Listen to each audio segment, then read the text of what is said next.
শীতকালে আমরা সবাই লক্ষ্য করেছি যে টিউবওয়েলের পানি তুলনামূলকভাবে গরম থাকে। তবে কেন এমনটা হয়? এটা কি কোনো বিশেষ প্রাকৃতিক প্রক্রিয়া, নাকি এর পেছনে রয়েছে বৈজ্ঞানিক কারণ? আজকের এই ভিডিওতে আমরা এই রহস্যের সঠিক ও বৈজ্ঞানিক ব্যাখ্যা তুলে ধরব।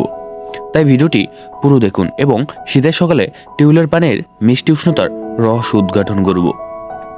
পৃথিবীর ভূপৃষ্ঠের নিচের মাটি একটি প্রাকৃতিক তাপ নিরোধক ইনসুলেটর হিসেবে কাজ করে।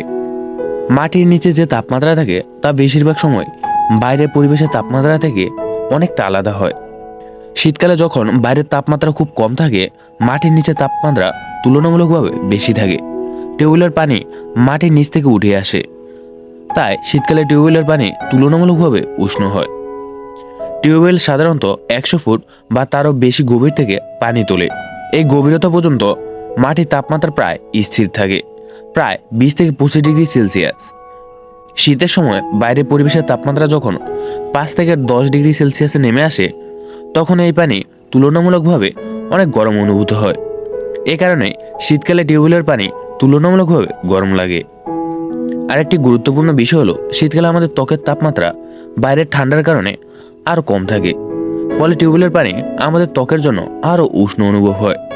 এটি একটি তুলনামূলক প্রক্রিয়া, যেখানে শীতল পরিবেশে আমাদের সংবেদনশীল বৃদ্ধি পায় এবং পানির উষ্ণতা আরও বেশি মনে হয়।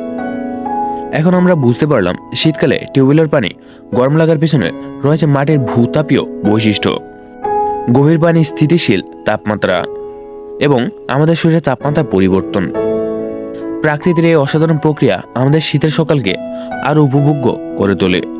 যদি এই ভিডিওটি আপনাদের ভালো লেগে থাকে তাহলে লাইক দিন, শেয়ার করুন এবং এমনই আরও তথ্যপূর্ণ ভিডিওর জন্য আমাদের চ্যানেলটি সাবস্ক্রাইব করুন। দেখা হবে পরের ভিডিওতে। ধন্যবাদ।